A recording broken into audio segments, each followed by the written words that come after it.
আসসালামু আলাইকুম রহমতুল্লাহ। দেশ ও দেশের বাইরে যে যেখান থেকে ভিডিও দেখছেন সবাইকে শামীম হোমিওর পক্ষ থেকে আন্তরিক প্রীতি ও শুভেচ্ছা।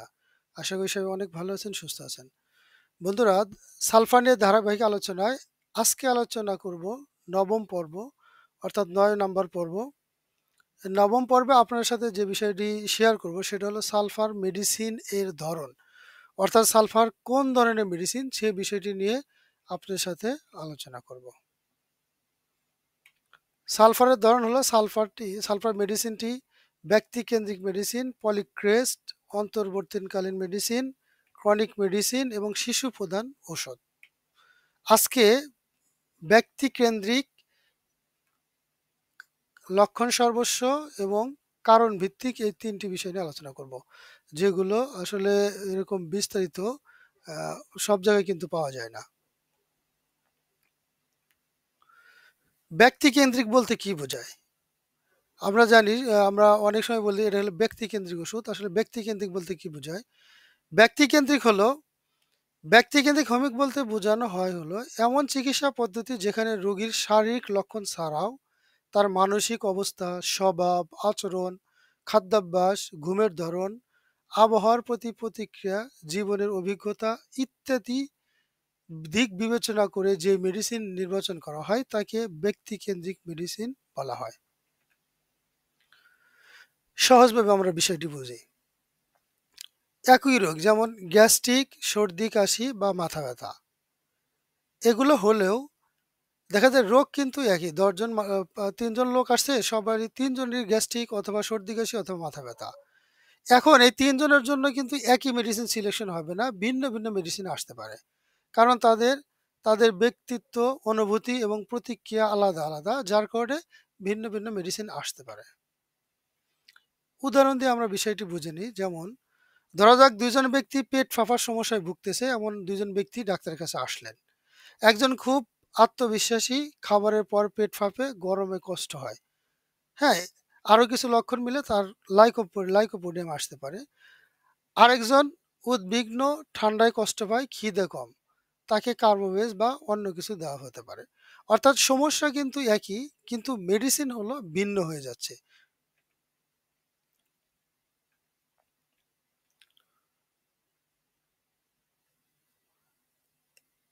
ব্যক্তিকেন্দ্রিক মেডিসিনের গুরুত্ব, হ্যানিম্যান বলেছেন, treat the patient not just the disease.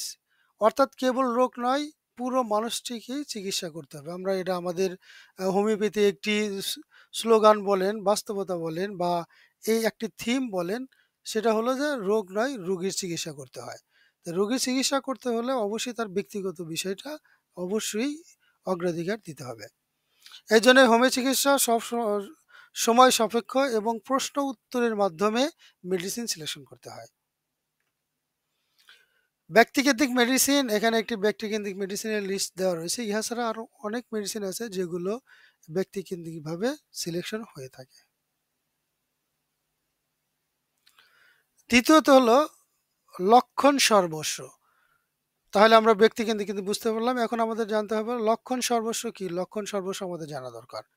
যে লক্ষণ সর্বস্ব মেডিসিন সিলেকশন করতে হয় সেটা।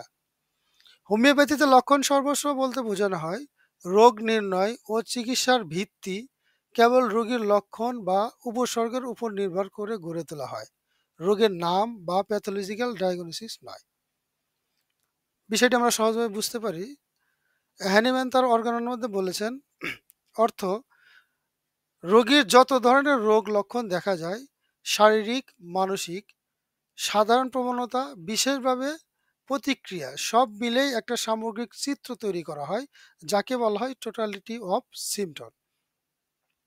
এই লক্ষণ চিত্রের সাথে যে হোমিওপ্যাথি ওষুধ প্রমাণ সবচেয়ে মানে প্রুভিং এর সময় সবচেয়ে বেশি মিলে যায়, তাকে কিন্তু আমরা নির্বাচন করে থাকি। অর্থাৎ রুগী আসার পরে A to Z সবকিছু জিজ্ঞাসা করার পরে যে মেডিসিনের সাথে মিলে যায়, তখনকার আমরা সেই মেডিসিনটি রোগীকে প্রয়োগ করে থাকি। সেটা হলো, এইটিকে বলে হলো লক্ষণ সর্বস্ব, সব ধরনের লক্ষণ একত্রিত মিলে মেডিসিন সিলেকশন করা। লক্ষণ সর্বস্ব চিকিৎসার মূল দিকগুলো কি?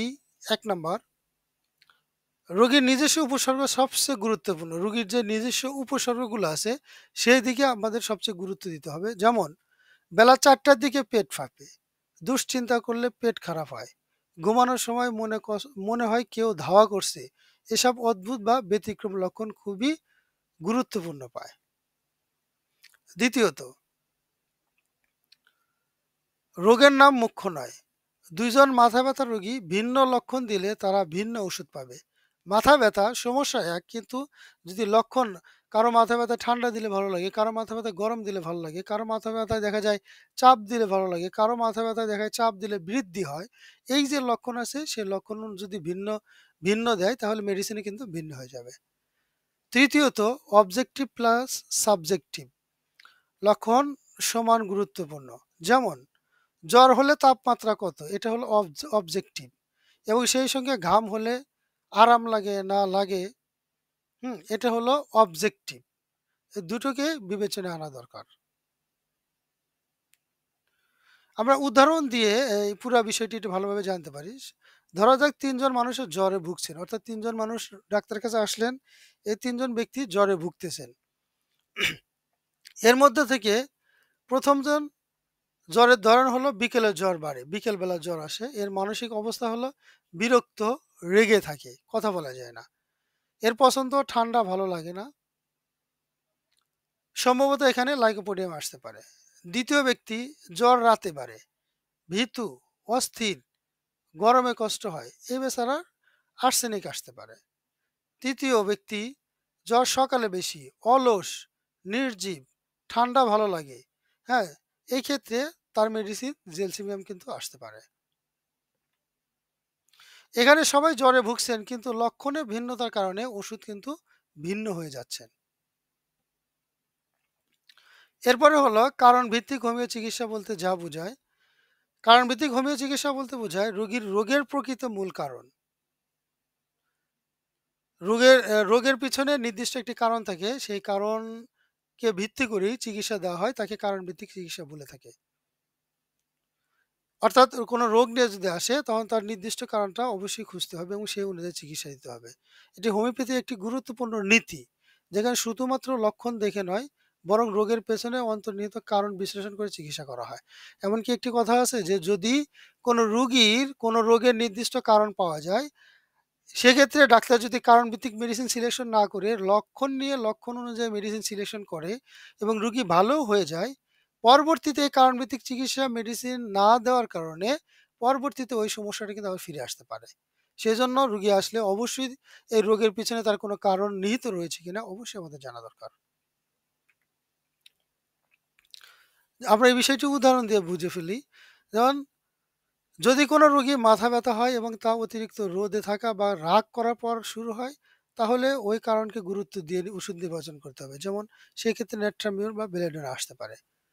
আবার যদি কারো পেট ব্যথা হয় এবং জানা যায় যে সে বরফ ঠান্ডা পানি পান করেছে, এরপরই তার পেট ব্যথা শুরু হয়েছে, সেক্ষেত্রে কিন্তু আর্সেনিক এবং ব্রায়োনিয়াও আসতে পারে। কারণ ভিত্তিক চিকিৎসার গুরুত্ব, এটি রোগ সারানোর ক্ষেত্রে অধিক কার্যকর হতে পারে। অর্থাৎ রোগ সারার ক্ষেত্রে কিন্তু কারণ ভিত্তিক চিকিৎসাটা খুব দ্রুত কার্যকরী হয়ে থাকে।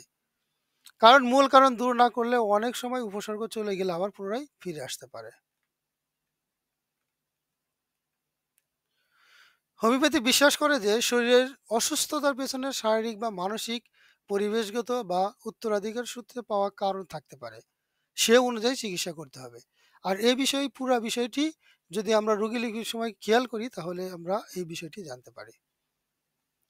হোমিওপ্যাথিতে কারণ ভিত্তিক অনেক মেডিসিন রয়েছে, তার মধ্যে ২-৪টি আপনাদের সাথে দেখানো হলো। ১ নম্বর, আঘাতজনিত কারণে আর্নিকা, ক্যালেন্ডুলা হতে পারে এবং দুঃখ, এর কারণে ইগনেশিয়া, নতুন হলে ইগনেশিয়া, পুরাতন নেট্রামিউর হতে পারে। ভয়ের কারণে অ্যাকোনাইট ওপিয়াম রয়েছে, এটা আসতে পারে। সালফারও আসতে পারে। অতিরিক্ত পরিশ্রমের ফলে ক্যালিফাস আসতে পারে। দুধ বন্ধ হওয়া বা স্তনপান বন্ধ হওয়ার কারণে পালসেটিলা আসতে পারে। হ্যাঁ? ভেজা স্যাঁতসেঁতে আবহাওয়ায় বায়োনিয়া আসতে পারে, রাস্ট্রাক্স আসতে পারে, ঢালকামারা আসতে পারে। এ ধরনের কারণভিত্তিক মেডিসিন। শেষ কথা হলো, কারণভিত্তিক হোমিও চিকিৎসা হলো রোগের লক্ষণের পিছনে মূল কারণকে অনুসন্ধান করে সঠিক ওষুধ নির্বাচন করা। অর্থাৎ কারণ ভিত্তিক এটা যদি আমরা বিশ্লেষণ করি বা রুগীকে এ ব্যাপারে যদি আমরা জানতে চাই আর যদি কারণ পাওয়া যায় সেক্ষেত্রে এই অনুসরণ করে কিন্তু সঠিক ঔষধ নির্বাচন করা যায়। এবং যা হ্যানিম্যান এই হ্যানিম্যান একেই টোটালিটি অফ সিম্পটম বলেছেন। আমরা অবশ্যই যদি কোনো রুগী আমাদের কাছে আসে এর পিছনে কোনো কারণ আছে কিনা অবশ্যই জানার চেষ্টা করব। বন্ধুরা আজকে এ পর্যন্তই। পরবর্তীতে এর পরবর্তী পার্ট নিয়ে ইনশাআল্লাহ আপনাদের সামনে উপস্থিত হব। সে পর্যন্ত সবাই ভালো থাকবেন, সুস্থ থাকবেন, নিজের শরীরের যত্ন নিবেন। আসসালামু আলাইকুম।